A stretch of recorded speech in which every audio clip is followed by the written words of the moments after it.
Hi, everyone. It's Daniel here. Before we get into today's episode, I wanted to share a brief content warning about today's episode. During the conversation, my guest and I will be discussing real events of trauma and assault in detail. If you or anyone listening to this episode with you feel uncomfortable listening to these details in any way, then I want to let you know upfront that this will be discussed during today's episode. Today's guest and I highly encourage that you consider exploring therapy options if you or a loved one listening to today's episode feel uncomfortable hearing the real events discussed in this episode. If you would like to find out more about some potential therapy options you have available to you, then feel free to check out some of the links in the description. As always, thank you for listening to and supporting the show.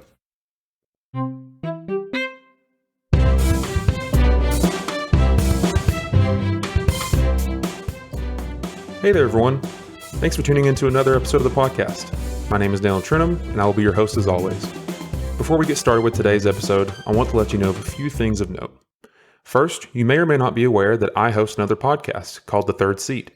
The Third Seat is unrelated to the podcast you are listening to right now, but if you'd like to check it out, then I will put a link in the description of today's episode that you can use to listen to it. If you like this podcast, then I really think you will like The Third Seat as well, so I highly recommend you check it out. Next, I want to let you know of a few ways you can support the podcast.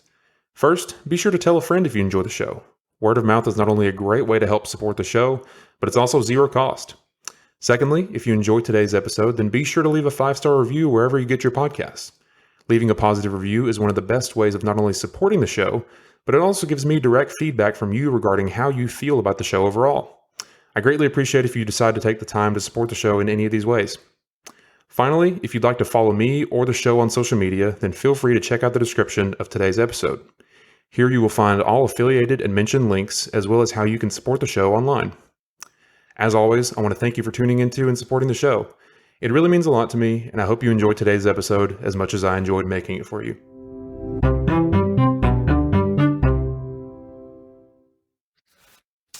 So at the time of this recording, I relatively recently recorded an episode where it was just by myself. It was me talking about just my general thoughts on the relatively, I forget the date, but the relatively recent shooting that happened in Uvalde, Texas. It was a very sad event, and just wanted to kind of get my thoughts on it. And after that, my thoughts kind of kept going on it, going a little bit, and I had remembered that someone I know had not a similar experience necessarily, but had a story that I think is worth talking about and worth sharing. And so today, my guest is someone that I haven't spoken to in a little while, but someone I'm really excited to talk to. So, Brooke, thank you so much for joining me today. Yeah, thank you for having me and being willing to hear my story. Yeah, for sure. So, like I said, first and foremost, thank you for joining. I know that's I like to try and make things fun if I can, but topics like this can be a little somber at times. So I appreciate you taking some time to kind of unpack things like this with me and chat for a little bit. But before we kind of dive into your story, just for those that don't know, just talk a little bit about who you are, what you do, what you're doing, and what you've been getting into lately, if you don't mind. Sorry. No worries. My name is Brooke. I am a nursing student. I have a really cute dog. I graduate in December. Oh, congratulations. And thank you. I just got a job in the medical ICU at Erlanger, so I'm very excited. Hopefully I'll be working there when I graduate. Nice. And yeah, nursing school consumes pretty much all of my life. I've heard that it's very, it keeps you very busy. I've heard it keeps people that are in it very busy, at least. Yes. Yeah. Which I'll be done with that in December, so we'll see how that changes. Yeah, you're just kind of putting your head down and getting through it right now. So awesome. I didn't know, I wasn't sure, I knew you were going to be graduating soon, but I wasn't sure how soon you're going to be graduating. So just real quick, now that you're, under a year of graduating, just what are your thoughts on just being almost done with school soon? Surreal. Yeah. If you think about it, we've been in school since we were like 5. Yeah. And the only time that I have not been in school has been on summer break or the semester that I had to take off. And so just thinking about never having to go back to school if I don't want to is very strange. Yeah. I'm kind of like, what am I going to do with the rest of my time? Like, that doesn't make a whole lot of sense. Yeah. But I'm excited. Yeah, no, I had a similar experience. I graduated back in December of 21. And like, once I finished, I was like, I'm done. Like I don't have to if I don't want to go back anywhere. So it was just, it's a funny experience being done and kind of having all that lifted off your shoulders. Do you plan at all going back to school, or is you think this will probably be, oh, you are planning? Mm-hmm. Nice. It'll be a while. Yeah. I'm not, if you ask my dad, shout out to my dad if he ends up listening to this, he wants me to go back to school ASAP. But I think I want a bit more experience and a bit of a longer break from school. I'm thinking at least 2 years before I decide to go back. Yeah. And then eventually I want to get my doctorate and I want to go back and teach nursing school. But that's like decades from now. It's not the next 2 years. Yeah. No, that would definitely, I mean, whenever I finished, I was like, man, I thought about getting, some kind of graduate degree or anything. I told myself kind of a similar thing. Like, if I'm going to do it, I'll make it a little bit down the road, But like the more and more I think about it, I'm like, man, I don't know how people do doctorate degrees. Like, that's just so much. It's like you're just starting over and making things even harder than it was before. I don't know. It's anybody that does anything like that, I have a lot of respect for. So best of luck for you on that endeavor. But yeah, so like I said, the main thing I kind of wanted to just pick your brain a little bit on and was just your story. And I don't want to, speak too much for you. I'll let you do, your own kind of explanation of that and everything that's happened to you. But yeah, I'll just leave it from there. So do you just care to, in your own words, just tell your story if you don't mind? Yeah, sure. Let's see. It feels like it's been a long time. And I recently just told somebody at work about it, and they were like, oh, when did that happen? And I said, oh, last January. And she said, last January? She said, I thought this was years ago. And I was like, oh, no. That's very recent. Yeah. It's been 1.5 years. Yeah. And luckily, through therapy and stuff, I think a lot of my memories have kind of blurred some. I think it's a way of your brain protecting itself. Is that my chair moving? Yeah, it's a little bit. It's fine. It might be mine. It'll be okay. We're sitting, for those who are listening, we are sitting in squeaky chairs. So if you hear that, forgive my us. apologies. It'll be okay. I can't sit still. No, it's okay. Okay. So back in January of 2021, I was about to start my 3rd semester of nursing school, and I was home for Christmas the last week or 2 before I moved back to college. And me and my sister decided we were going to go out to Opry Mills Mall in Nashville. And it's funny to me now. You just kind of have to find the humor in things. But I was so annoyed with my sister because she was taking so long. We were going to go out shopping and then go to dinner. And she was just taking super long. And I was so annoyed with her. And I was like, I'm starving. We have to go. So that's just a little funny background of what was happening at the time, I guess. Yeah. So I can't even tell you how long we were at the mall. We were there for a few good hours. And I was like, I'm hungry. We need to go. Yeah. Anyway, so it's January 8th, and it's dark because it's the middle of winter. And we come back out into the parking lot. And I come from a military family. So I've always been taught to be very vigilant and aware of my surroundings and trust people, but not just trust random people. You know what I mean? Yeah. So I'm walking back to my car, and my sister goes in front of me. Luckily, I have, I say luckily, I have mace and stuff on my keys, but I open my car. She gets in the front seat, and I go to put our bags in the back. And I see somebody kind of approaching me, and my first thought was and I was like, no, Brooke, it's fine. Well, people are nice people. Yeah. That's your thought. Most of them are. Yeah. Most of the time I'm right, but that time I was not right. Yeah. And he kind of approaches me, and I don't remember a whole lot at this point. But he approaches me, and he already has his gun out. He's kind of holding it at his waistline. And he's like, put your hands up. This is a robbery, or maybe he said this was a holdup or something. Yeah. And I just kind of froze, and I was like, what? It felt like forever, but it was probably just a couple seconds of it happening. And like I said, he walked up to me with the gun already out, not pointed at me, but it was very much out. It wasn't even in a pocket or anything. And I was like, hold on. He was kind of getting increasingly frustrated with me. And so I don't know if you're familiar with what a burna is. like I said, I come from a military family, so like I know all these random things about weapons. No, I mean, unless you're referring to either like a burner phone or like a slang for a weapon, that's the only thing I can think of. But no, I didn't know either. But I was under 21 at the time. I was only 20 years old, so I couldn't have had my carry permit even if I had wanted it, and I didn't. But it's a Byrna, and it's a brand of less than lethal weapon. So it looks just like a real firearm, but it shoots out hard plastic. So it'll injure, but it's not going to kill them. So it's just kind of like meant for you to be able to get away. And so I had a giant purse at the time, and that was in there because, of course, military family, my parents got me one. Yeah. And so it was kind of a split second decision. Because at first I was like, all right, like I'm gonna do whatever he says. And then I was like, well, my sister's with me and she was 16. And then also I was like, well, I have this weapon. If there was a time to use it, it's gonna be right then, you know? And like I said, like this was just a couple seconds of like these thoughts just like going through your head. And so I was like, okay. I hold my hands up, and he was asking me to give him my purse, my wallet, anything. So I like reach my hand in my purse, like I'm going to give it to him. And I grab the Byrna and I go to pull it out. And as soon as he sees it, it didn't even make it out of the purse. I couldn't point it at him, nothing. He just shot me, which sounds very surreal to say, but now it's just kind of like, yeah, that happened to me, which is weird. But yeah, so he shot me, and everything else is kind of a blur.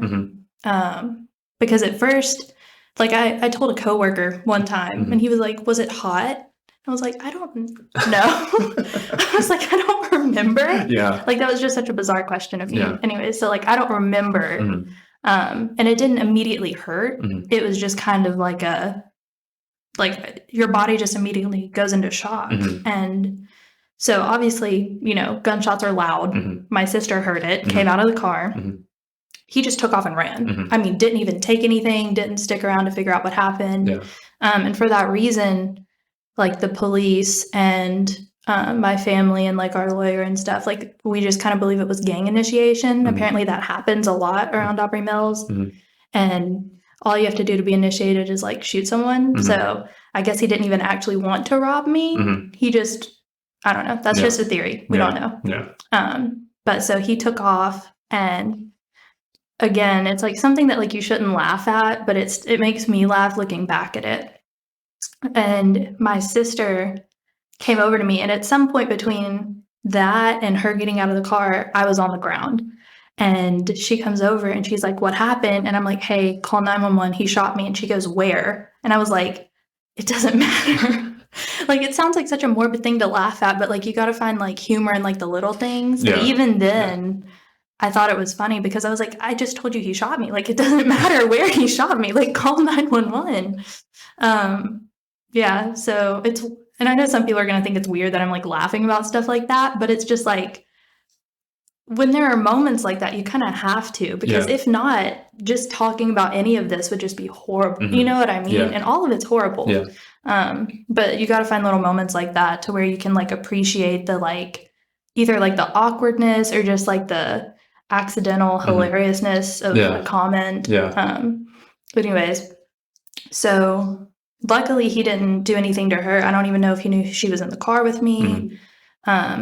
Nothing. But so she definitely called 911, but I think somehow I also called 911. I don't know. But at some point, the ambulance showed up, and actually there was an undercover police officer in the parking lot. And so he came up to my sister, and I remember seeing him with the lights on, and I was like, not really sure what was happening. And then apparently the like Metro Fire Department was eating at a restaurant in there. And so they all came out, which was nice because, you know, they could do like first aid and stuff. Again, I don't remember any of this. This is all what my sisters told me. And so they, excuse me, they get me on the ambulance, and I like, at this point it's like hurting, and I don't know how to describe it. It just, It is what it is. I'll take your word for it. Thank you. Yeah. I wish I knew how to describe it, but luckily most people cannot relate. Yeah. So it was just hurting. I don't even know. I didn't say where he shot me. He shot me in the abdomen, pretty much in line with my belly button. And so also when I fell, my left leg immediately was numb. And I was like, great, I'm paralyzed. Yeah. It hit something. Yeah. So I can't really move at this point. And so I'm like in the ambulance and they're asking me all these questions, and somehow I'm able to like give them my phone number, my social security number. I don't know how, but luckily I'm like with it. I'm able to talk to them and stuff. And my sister was able to jump in the ambulance with me. And then we were in the ambulance and I'm like, where are you taking me? And they're like, Vanderbilt. And just this like instant relief, because Vanderbilt's like such a renowned hospital. And like, I know that they're like good at what they do. So it was just like this relief of like, okay. You knew you were in good hands. Yeah. So like I said, just kind of in and out, blacking out a little bit, coming to. And then the last thing I remember before waking up in the trauma unit was like being pushed through double doors and all of these like doctors or whoever it was like in the operating room, I'm assuming. And they just like put the mask over me and like all over, like all standing over my face. And then I was out. Yeah. What they tell me is that I was out for 2 days. Wow. Because they ended up doing so what it hit my sacrum, which is essentially your butt bone. And that's why my leg went numb. And then it also nicked my iliac artery. And for those who don't know, it's a major artery in your stomach or your abdomen. And so they ended up having to do a graft. They took a vein out of my leg and replaced the one in my abdomen. And so they had to do like quick exploratory surgery. So I was like pretty much cut from like my rib cage to my hips. And then I was like left open for like 2 days, obviously like covered and stuff. Not going to go into the details, but I was like left open, and then they ended up having to go through on the 9th and do a second round of surgeries. And then I woke up in a trauma unit, and I think I was intubated, so I couldn't talk, but I was writing. And for some reason I was telling everyone I was in nursing school. It's just hilarious. You were saying, I've seen this place before. I know I've seen it somewhere. Yeah, no, it was hilarious because thinking back, I'm like, why was that the one thing that my brain like latched onto? But I think I've decided that I was like, hey, I'm like coming into the medical field, like tell me what's actually happening, you know, not some like BS answer of like, oh, like this happened in your stomach. I'm like, no, I need medical grade terminology because I understand it. I want to know what's happening. But yeah, so I was that person who I was like, oh, I'm in nursing school. Like that was the first thing I told people, but it did help because once they knew that, they were like very like real with me about what had happened and stuff. You could talk their languages to a degree, you know? Or like if they came in and they were just updating my parents or like talking to another nurse or provider or something, like I could tell what was happening, which was really nice. But yeah, spent 10 days in critical care. And then went home, and I couldn't walk, and they didn't know how much of my nerve function in my leg that I would get back. So I did a lot of physical therapy. I did physical therapy from January until May. May. That's when I moved back to Chattanooga. But yeah, so I had to use a walker. I couldn't put any weight on my leg, and then I could, but all the muscles had like deteriorated, not permanently, but they like deteriorated. I couldn't use them. Then I had to walk with a cane for a while, and I had a brace on my leg that whole time. And so I had to relearn how to walk pretty much. So shout out to physical therapists. They're not talked about enough. No, the one or two times I've ever had to go to physical therapy, once for, I think the only time I've ever had to go was for my shoulder. I had to have shoulder surgery. And like, one, I totally underestimated how hard it was going to be, which I'm sure you had a similar experience, but like, I was doing like simple things and I was like, this is so difficult. Like it was just like the smallest little exercises and stuff. And it was just, I did not realize how much work had to be done to get back to where I was, you know?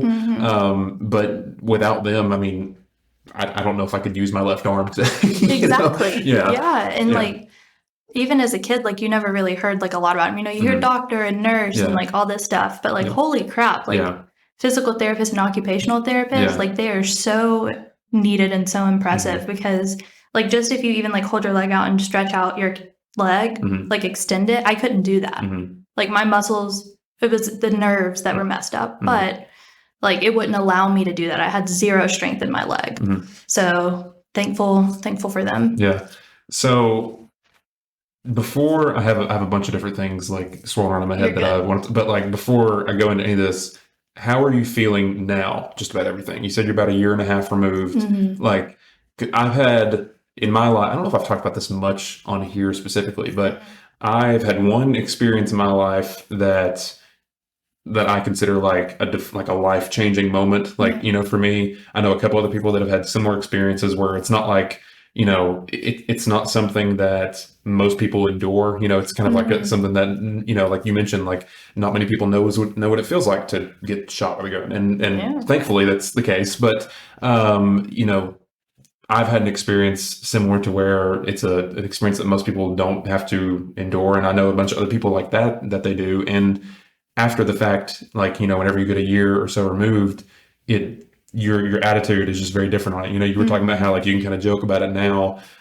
Just what are your feelings today, just on everything, reflecting back on everything that's happened and just where you are today about, you know, after everything that's happened? There's a lot. I have a lot of feelings, which I feel like is expected. Luckily, I have a great therapist that I've been seeing once a week ever since that happened. And I went to therapy before that, but I got a special trauma therapist for this event. And so she's really helped me work through a lot of feelings. And the biggest thing I've learned is that all the feelings are valid, and it's the 5 stages of grief and everything. Like, you don't go through all of that linearly or at the same time. So now I feel a lot better. There are things that don't trigger me nearly as much as what they used to. Like at one point, like I didn't want to go outside when it was dark. And that's fair. That's like very basic, but you know, like I didn't want to, or like I would have nightmares about it. Or just stuff like that. And now I'm actually able to like go out on my own. I still try not to go out at dark, even with people. Oh, that's fair. I mean, that's fair for anybody, I think, honestly. But yeah, sorry, I kind of cut you off there. No, you're good. Yeah, and even if I am with people, because like one time me and my sister were going to go out somewhere, like within the last year, I can't remember when. And my dad, I was like kind of nervous about it. And my dad was kind of like, well, it's okay. You got your sister with you. And I was kind of a smart ass, but I was like, that didn't help the first time. And like, that's just like one of those things, like that's also part of the healing process, you know? And like, he loves me. Like it's good. You know, it's one of those things where it's like, that's also part of it is kind of being cynical and allowing yourself to be a little cynical. But yeah, so recently I've been pretty good. Sometimes still going out by myself, even in the daytime, doesn't feel right. But overall, like I knock on wood, I haven't been having like nightmares about it. And something that I knew would affect me, but I didn't know would affect me this much at the time is like the residual scars that I have. I've been doing a lot better with those as well. But it's one of those things where it's like you go to take a shower and you're like, oh yeah, physical daily reminder that happened to me, like the worst day of my life, you know? But overall, I'm doing a lot better. And I'm allowing myself to like actually just feel whatever I'm feeling and not really having any, what's the word? You don't want to feel bad about the way you feel, you know, I guess is the best way I can think about it, you know? I'm thinking of a very specific word. Don't you hate when that happens? That is one of the worst side tangent, but I know I'm not the only person that feels this, but that is one of the worst things. It's like, I know what I'm trying to say, but I cannot think of the one word that I need to say right now, you know? And it's so simple. Yeah. Expectations. Oh, there we go. That's it. Literally so simple. Yeah, I just don't want to put an expectation on myself to be like, oh, well, I'm 1.5 years out. It shouldn't bother me anymore, because that's not realistic. And like there have been times where it's like I've been fine for a while and then one thing happens and it's just downhill for like a few days, a few hours. And it's also really hard in like my line of work because you're going surrounded by it a little bit. You're going into the medical field when you have like medical trauma kind of, like you're going to hear about it. Like we did our ICU semester this past semester. Well, when you're talking about trauma and you're going to talk about gunshots and stab wounds and car wrecks and all of these different things, and that's just part of it because, it's important to know. But luckily, I also had a really great professor who I had a lot of one-on-one time with, and she was very respectful of my boundaries, and she was just very upfront with me. She was like, hey, I got to talk about it. Yeah. Can't really get around it. Like, that's the field we're in. But, like, what can I do to make this better? Like, you can leave the classroom whenever you want. You don't even have to come that day if we're going to talk about it. Like, very understanding. Great group of people over at UTC. So, and the thing that I have been thinking about this whole time is something you kind of mentioned early on when we were talking there is, so I have never had an experience that has been as traumatic as that. But trauma's relative, by the way. Well, you'll see what I mean here in just a minute. But where I think we have a little bit of common ground is, and now that I remember, I have talked about it before. I've had an experience that most people I know for a fact have not had, and it was actually just crossed 4 years ago today when everything was fixed. But I was diagnosed with a brain tumor like 4 years ago. Oh my God. That's usually the reaction I get. That's the reaction I get too. So sorry I did that too. No, it's funny. Kind of, there was a small part of me that was like, this is what it feels like to be on the other side of that, whenever, because I've said that before to people like, oh yeah, I had a brain tumor. And they're like, oh my gosh, are you okay? And I'm like, on the inside, I'm like, I know I'm fine now, but like, it's interesting being on the other side of things. But, that's why I say it wasn't like, it came on all of a sudden, but it's not an experience that most people have, being told that and having to be, deal with the repercussions of it. Yeah. And I'm fine now. Like, everything's been, fixed, taken out that needs to be done. Perfect. Like, everything's good.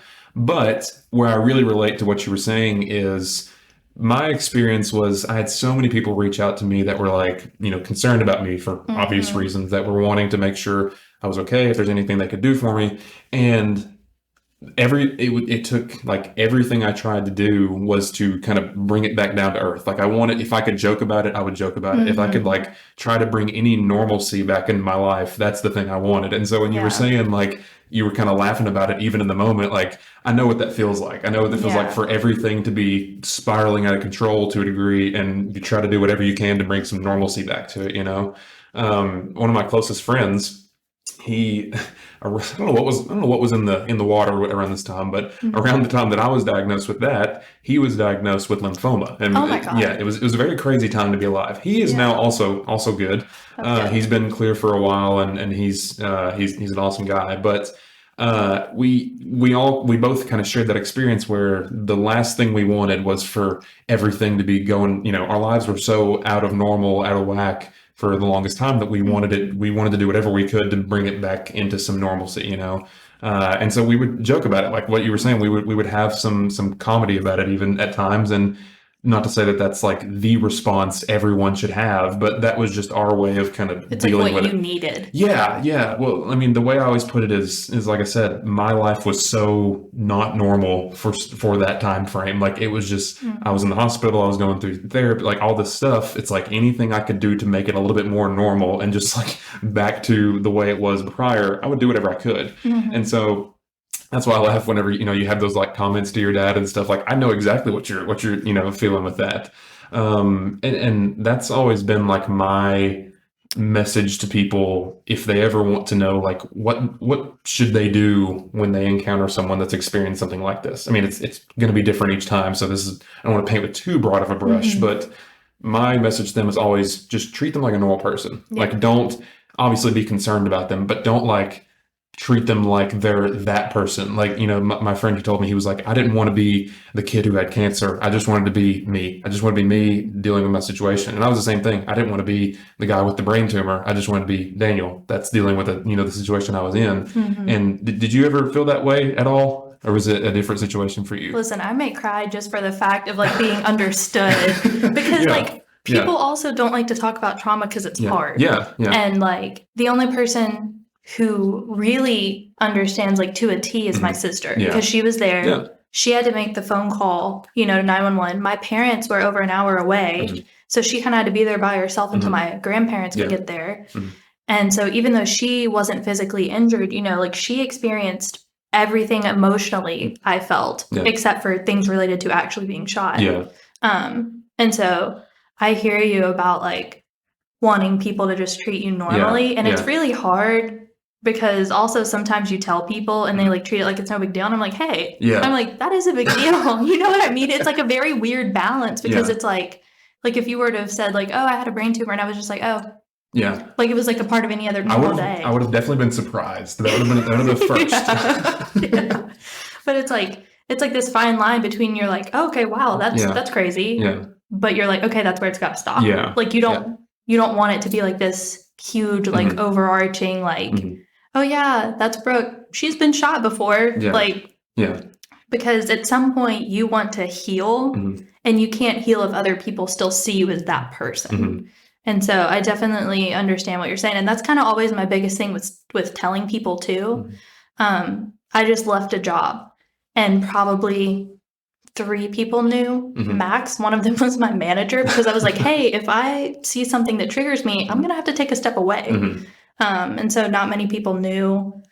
A lot of people that I still encounter don't really know because I don't want to like make a new friend and be like, hey, by the way, this happened to me. And then, you know, the tons of questions. Like I mentioned, I told a coworker and like one of his first things was like, oh, did it hurt? Like, was it hot when the bullet went through your body? And I was like, that's a truly bizarre question to ask. And at that point, I was like 6 months out. And I was like, what in the... So like people have some really bizarre reactions too, but it's also them not knowing what to say. Yeah. Well, that's the thing that I've encountered the most is like, for me, like whenever I started working here, so like I'm not from Chattanooga, so no one here knew anything about me other than what I would tell them. And I knew at some point, like I wanted my coworkers, at least some of them, to know, like, you know, I want them to know things about me and I felt comfortable sharing that. But I was like, how do I go about saying this? Because, you know, like everyone's reaction is the reaction you had. It's like, oh my gosh, this kid's had a brain, you know, like that's the understandable reaction to it. So for me, I was always like, I don't know how to go about this because I don't want to just like walk up into a conversation and be like, hi, I had a brain tumor one, you know,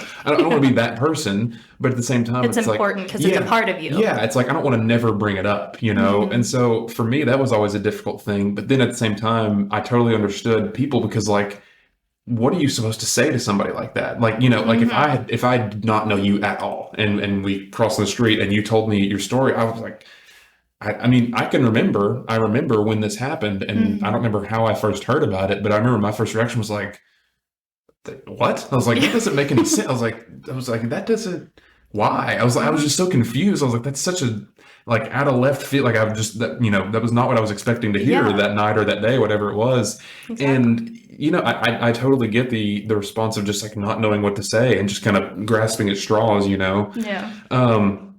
And the main thing with me also is, you know, like you said, it is definitely a part of my life, just like this is a part of your life. But for me, I don't want my experience, just like I would imagine with you, I don't want that to be the defining thing about me. Yeah. Like it's a part of my life and I'm happy to talk about it, but there's more to me than just that one experience. Yeah. You know, like I don't want to just sit up, like I don't want that to be the only drum that I bang all day long. Like, you know, like, and like I said, I'm happy to talk about it. I'm talking about it right now, but like I said, there's more to me than just that part of my story, just like there's more to you than that part of your story, you know? Yeah. And I think that's important for people that haven't experienced things to this magnitude to understand, you know?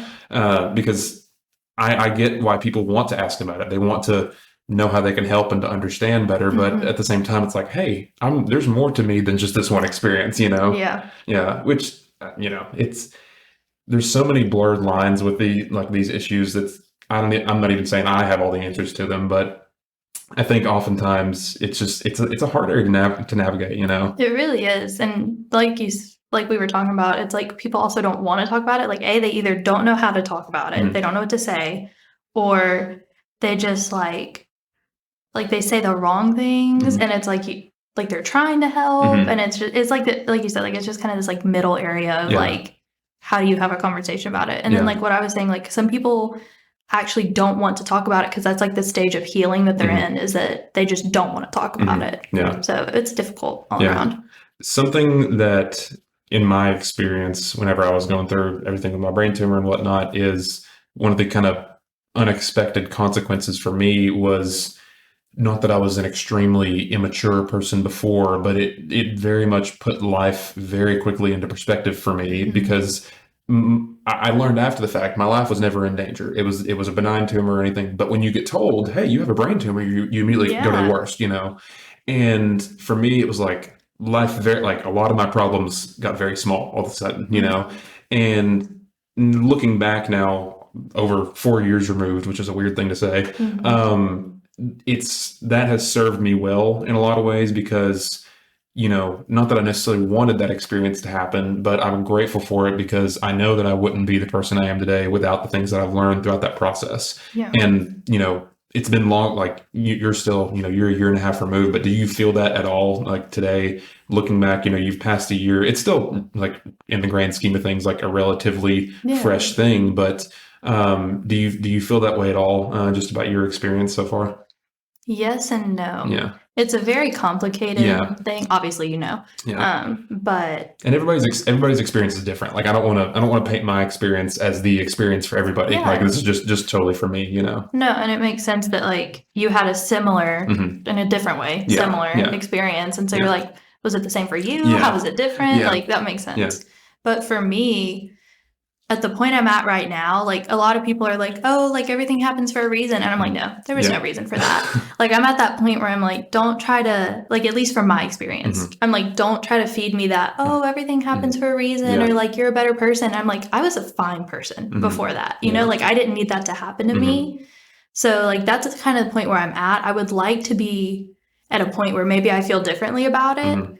Like you said, like not grateful that it happened, but kind of grateful for who you've become because of it. Yes, that's a better way of putting it, definitely. No, and I knew exactly what you meant. And like, I think some way I feel, or sometimes I feel that way, where I'm like, like, I like who I am now. Like, I feel I'm still a very indecisive person, but I feel like I'm more sure of myself because of the things that I had to go through, even like post that, just like moving a semester back of nursing school, like, everyone who I was originally in nursing school with, they just graduated and they're going to become nurses. Like they just passed their NCLEX. And so they're kind of starting, and I still have that feeling of like, that's where I'm supposed to be. And it's not my fault that I'm not there. And so there's a lot that goes into that. But I think at this point right now, I just feel kind of like, I don't know, like it didn't have to happen, but it did. So I guess it's not like being grateful for who I've become. It's just trying to learn how to appreciate it. Not like you said, like not being thankful, but just kind of being like, okay, like this is who I am now. It's kind of like, all right, what are we working with? What can we be happy about? And something that I've had to continually learn is that, me personally, I like to think that there's a reason for everything, even if I don't know now, like, whatever happens next, at some point I would like to think there's a grand reason why these things happen. But oftentimes for my own sanity, I think it can be good to at least tell myself, like, maybe there wasn't a reason. And as weird as that sounds, the reason I say that is because if somebody's in a situation like yourself, if you're grasping to try and find a reason and you just can't find any reason why, at some point being able to accept those situations, being able to say, this is who I am, like just being able to accept the reality of the situation, that can do a lot for a person. I know for me, it was like, I didn't know why I was going through this experience. And, I like to think that I've learned a lot from it. But at the end of the day, it's like, I didn't want that to happen, And so it's like, I don't know if there was a reason for it. I don't know if there is a reason, what it was. But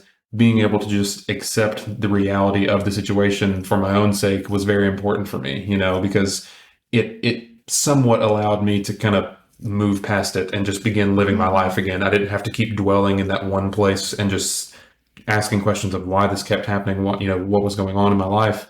It just allowed me to begin moving forward, Yeah. And I don't know. I know that everybody's timing is different with that. And it's, like I said, I don't want to paint with too broad of a brush here because my experience is not going to be the same for everybody's. Yeah. But specifically talking about like these unique experiences that like, if for me, at least I can point back and say that was like a life-changing moment for me personally and for other people, I think it's good at times to find a way just to begin moving past it, whatever that looks like for you and for each person, finding a way to, whether it's finding a reason for why it happened or just being able to accept what happened to you as the reality of your situation, being able to, in a healthy way, begin moving past it is it was incredibly important for me, you know? Yeah, absolutely. Yeah. And something I do want to ask you about, I have personally never gone to a therapy session. Not that I'm against it or anything.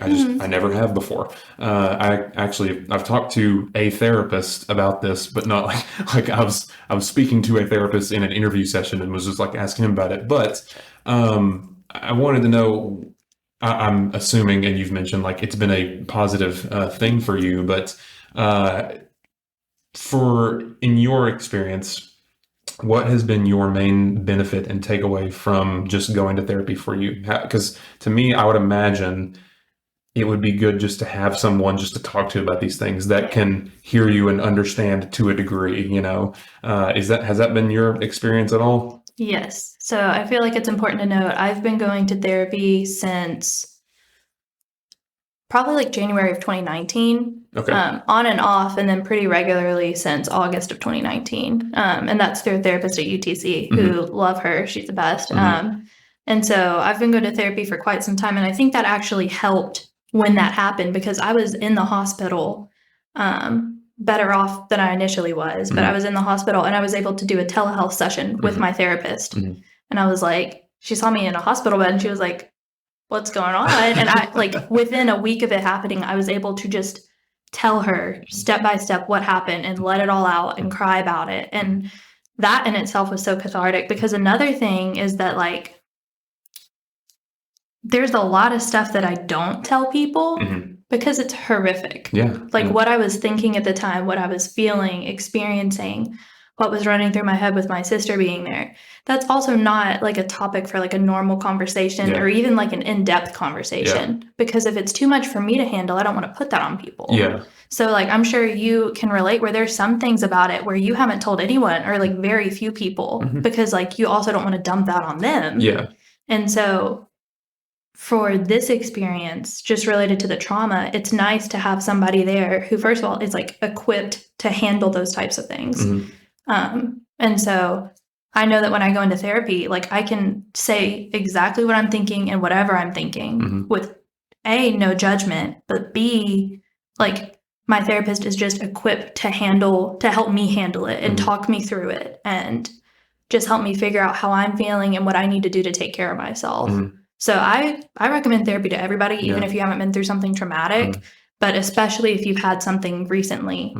And like I said earlier, trauma is relative. It doesn't have to be a brain tumor or being shot and almost dying, you know, to like have trauma. You can have trauma for a lot of different things, but I do really recommend therapy. It's been very positive for me. Yeah. And something that I didn't realize was going to be, because, you know, one of my friends that we were a lot closer towards the beginning of my college career, but he would go to therapy fairly regularly, and he asked me, he was like, "Hey, do you go to therapy?" I was like, "No, I've never gone. I'm not against it. I just haven't gone before." And you know, I was telling him, I was like, for me personally, I have a lot of really good friends that I can have these kind of deep, these very personal conversations about that, which I hope most people do. But for me, that was always my outlet, is having people that I was close to that I could come to. And I knew that they wouldn't have all the answers, but for me, it was more about just having someone I could share my thoughts with, you know. And whenever, you know, I went through my experience and my friend that had lymphoma, there were a couple points where we both would just be in a room together and we would just talk to each other about our shared experiences, because it was different. You know, it wasn't a carbon copy experience of each other, but there were some similarities in our experiences and some and things that we had, the ways we'd interact with people. We understood kind of where we were coming from. And so at the very least, like, part of the reason why I am a proponent of therapy, even though I've never gone, is because I totally understand the benefit of having someone that can understand you or is willing to just listen to your experience, and just having someone to talk to, you know. I think that's incredibly important. And it's part of, for me, why I'm so comfortable talking about my experience now, because I've been able to work through these things with my friends, and specifically him, who had a similar experience to me, you know. And you know, it reminds me, there was a book I read, I forget when it was a year or two ago now, but I think the name of it, I forget the author's name, but it was called I was like, maybe you should talk to someone. Yes, like I want to read that. Yeah. So I had heard about it, and I heard the premise of the book, and I was like, oh, that sounds interesting. I was like, I'd never thought about that. For those that haven't read it or don't know about it, it's basically a true story of a therapist who I forget the experience she had, but she had a very traumatic experience, and her friends were like, maybe you should go find a therapist. And so it was kind of her quest to find this therapist and her experience and everything. And I just thought it was interesting. I was like, I've never thought about that before. And I read it, and it really it revealed that to me is at the very least, whether you decide to go to therapy or not, at the very least, having someone you can talk to, just someone you can who will understand, or at the very least just listen to you, is so important. Because for me, although I'm very talkative, I am terrible about keeping things like bottled in at times and just like being like, no, I don't want to put that on somebody else. But having someone, especially someone that understood, like to a pretty similar degree, what I was going through, it meant the world to me. And so I like reading her experience in that book, like having someone who is a therapist, go to a therapist and talk about the experience she was going through. I kind of felt some similarities to her, And so did you say you have read that book, or you're wanting to read it? I want to. I was told about it around the time I started going to therapy.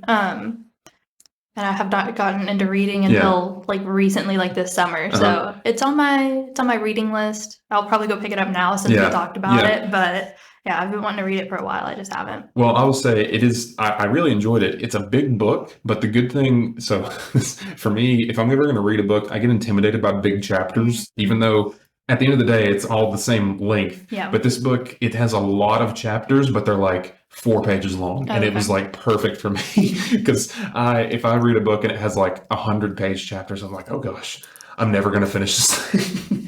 Even though the like page amount doesn't actually change. Yeah, it doesn't change at all. Like you could make it, 1,000,000 chapters and just each one is one page. It wouldn't make a difference. But that book it's really good. And I think it, for me, like I said, someone that's never gone to therapy before, it kind of opened up that door of, I see now like the main benefits of just having someone that's willing to listen and talk to you and try to understand at the very least where you're coming from and the experiences you've had. And so, I definitely recommend it. I think you'd like it. And if anybody else is listening that wants to read it, I think you should check it out. I agree. I haven't read it, but I have a lot of faith in that book. It sounds like a good book. Yeah, it is very good. And something that I like I said, again, I've never been to therapy, but it makes me happy to see is the kind of seeming I don't want to use popularization, but it's become more destigmatized. Yes, I was like, what's the word I'm looking? I was having the same. I was like, what is the word I'm looking for here? Not popularization necessarily, but it's become more publicly accepted. Like it's not really that weird, or like it's not that uncommon to hear people talk about their experiences with therapy or go to therapy, which I think is a great thing. Like I said again, like I've never been, but I know that it's been a great benefit to a lot of people. And I think that's awesome, because like I said, if I did not have my friends that I could talk to on a very personal level about these things, I don't know what I would have done. Like I would have just been, because I didn't feel like anybody really understood where I was coming from, And so like a similar situation with yourself, I just think I think it's great that it's become a much more understood and a destigmatized thing. Glad you said it. I was like, what's the word I'm looking for here? I think it's great that stuff like this has become not weird anymore. I guess it's kind of the best way. Like that's the way my brain works. I think it's a great thing, and hopefully. Also, you mentioned, which I do want to mention, if there's any UTC students listening, there is a therapist on campus, which I think is a great resource that they have. Therapist and a psychiatric nurse practitioner. So if you end up needing anxiety medicine or anything like that, even be it temporarily, there is somebody there who can connect you with other resources or help you with that in general. That's awesome. Well, I just talking to people like, like I said, I think that there is often times in a lot of our lives where there's like moments we can point to where it's, at least for me, like I know it was a lot like a milestone. I don't want to use milestone, but it was a moment that I will not forget. Defining moment. Yes, a defining moment. I need to keep you around. You're just finding the words I need. Like I'm like I need to keep you in my pocket or something. It's easy when you're not trying to talk about it. Yeah. But it's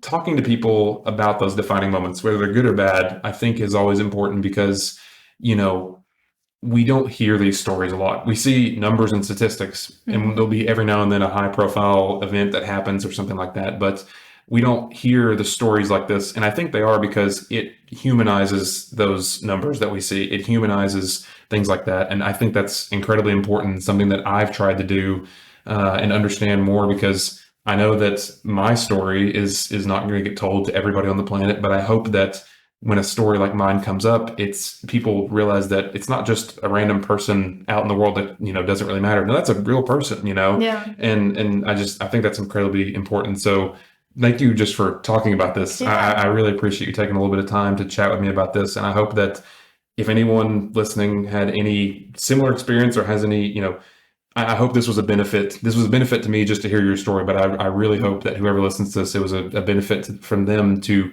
hear your story and to hear how just you're doing now. So thank you. Thank you so much for chatting with me about this. And it really means a lot. I hope it puts it into perspective, all the recent shootings that have happened, especially like just being here in Chattanooga. There's been a lot recently. And like all those people were at Erlanger because they're at a level 1 trauma center. You know what I mean? And so just even knowing that I was that close, or like how do you say the town? Uvalde? I say Uvalde. Okay, Uvalde. But yeah. Either way. However you say it. You know what I'm talking about. Yeah. It even broke my heart just because they're like, I was a quote unquote child. I was 20, but like just having children being shot, and then I don't forget how many survivors there were. Maybe only one. Not many. Yeah. That I can think of.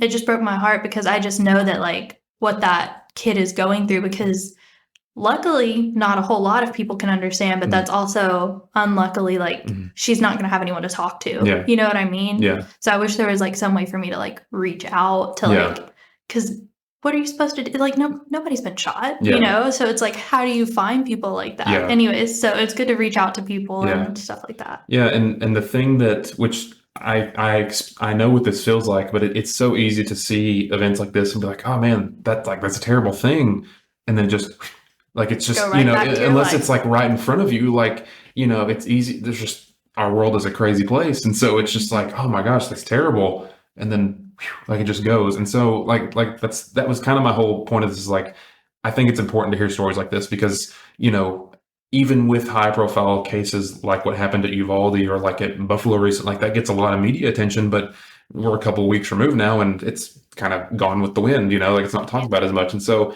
I think it's important to have these conversations, to hear from people that have had these experiences, that hopefully more people don't have them, but it's still important to remember them and to learn from them. And so, like I said, thank you very much. I know this is probably a difficult thing to talk about. I'm sure it can be at times, but I really do appreciate you taking a little bit of time to sit and chat with me about it. Yeah, well, thank you for being interested and wanting to help other people understand and also just like come to terms with their own stuff. Yeah, yeah. Well, before we finish up here, I have kind of a thing that I do at the end of each episode, and I always like to finish the episodes in a bit of a more fun note, whether it's been like an episode like this or whatever. I always like to change the trajectory of the episode and finish it with a little segment that I call 15 Quick Questions. Uh-oh. And these are totally unrelated to everything we've been talking about, but I like to do this just to see your thoughts on things. These are all this or that questions. So it's like, either A or B or whatever. And I just want to get your off the cuff gut reaction, just what you think. These aren't like, these aren't going to get you in any trouble or anything, but these are questions that I think are worth asking. And I want to hear your thoughts on. So, okay. Sounds good? Yeah. All right. This is 15 Quick Questions with Brooke. Socks with sandals, yes or no? No. You were ready for that.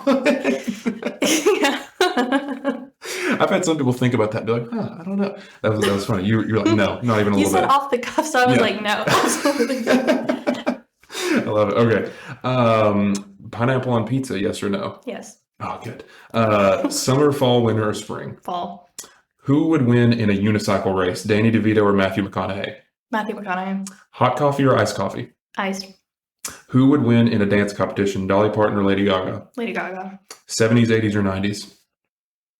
The decades. Yeah.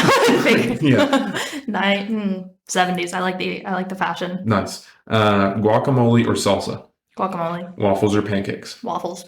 Michael Jackson or Prince? Michael Jackson. Blue cheese or ranch dressing? Blue cheese is just disgusting, so ranch. God, I agree with you on that one. Are Crocs fashionable? Yes or no? No. People are going to hate me for that. People wear them in the hospital all the time. No, I don't think so. Funny story. So my dad also works in the medical field, and correct me if I'm wrong, is there like a free Crocs thing for like medical professionals? I've heard of that. I've never looked into it because of my stance on Crocs, but I do believe that there are.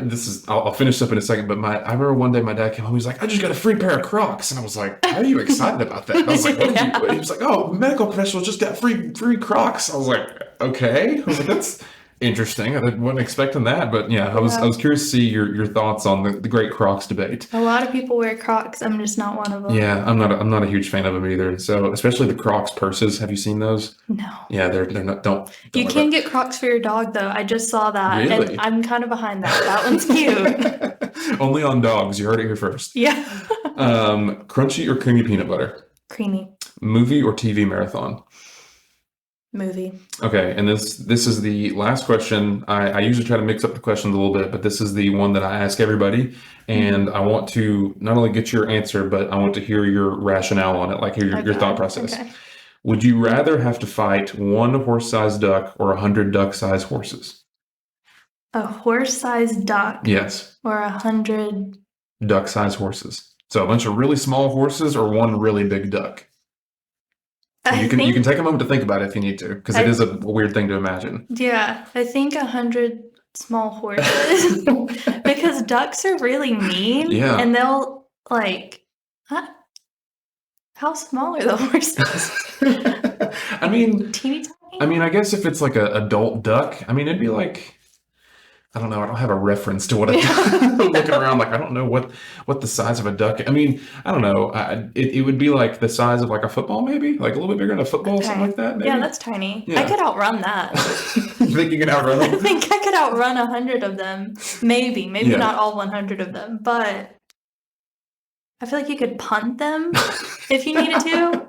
Whereas like this giant duck, I mean, the duck probably couldn't be that fast. They're not very fast animals, but something about that is so unnerving to me, because they have like miniature horses, but they like they don't have big ducks. Horse-sized duck is terrifying to me. Yeah. No, I feel you. I have gone back and forth on this. I've also heard the punt response before, so you're not the first one.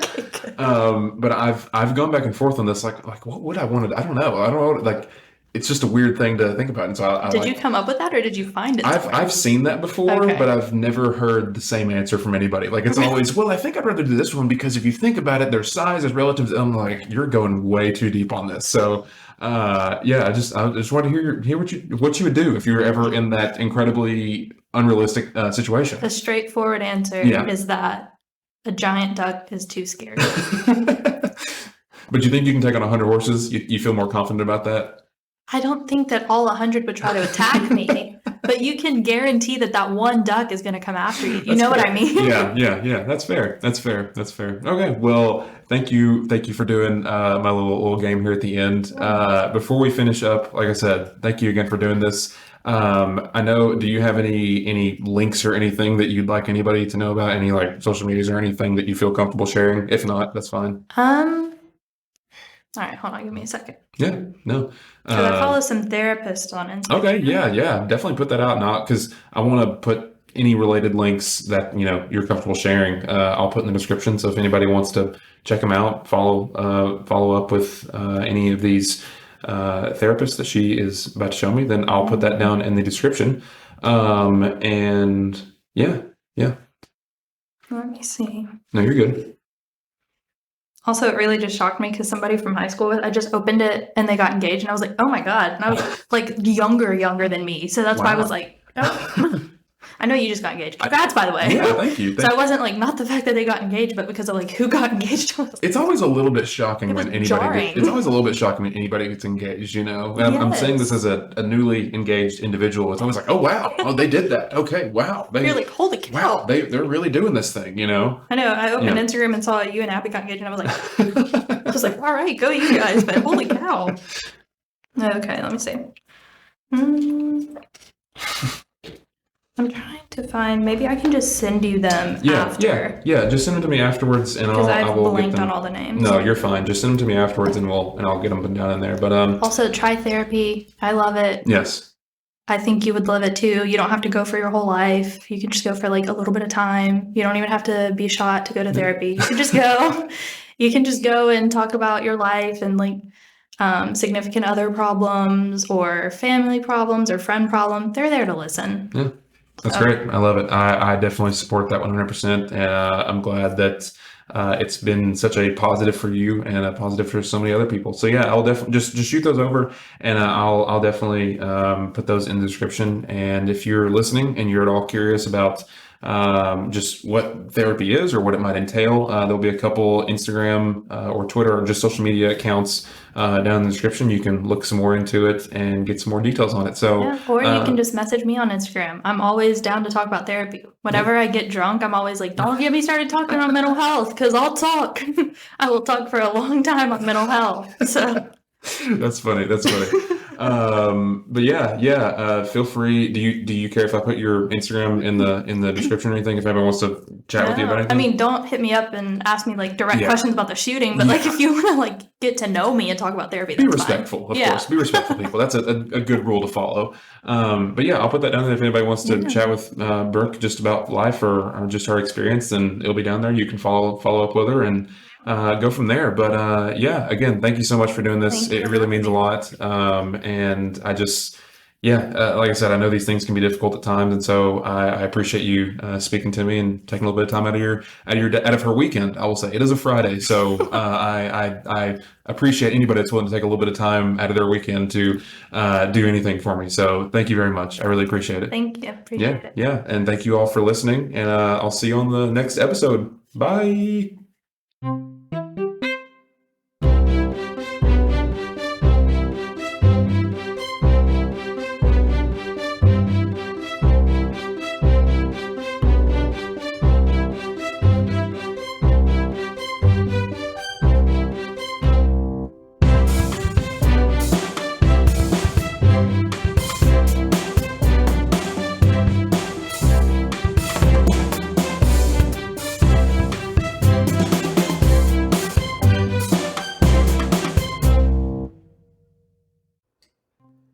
Thanks for tuning into this episode of the podcast. As one final reminder, if you'd like to support the show, then don't forget to rate and review the show wherever you get your podcast, or share it with a friend. If you'd like to check out any links that were mentioned during the show, or follow the show or myself on social media, then feel free to head to the description of today's episode to find these links. As always, thank you again for checking out today's episode, and I really hope you enjoyed it. I will catch you all on the next episode of the podcast. See ya!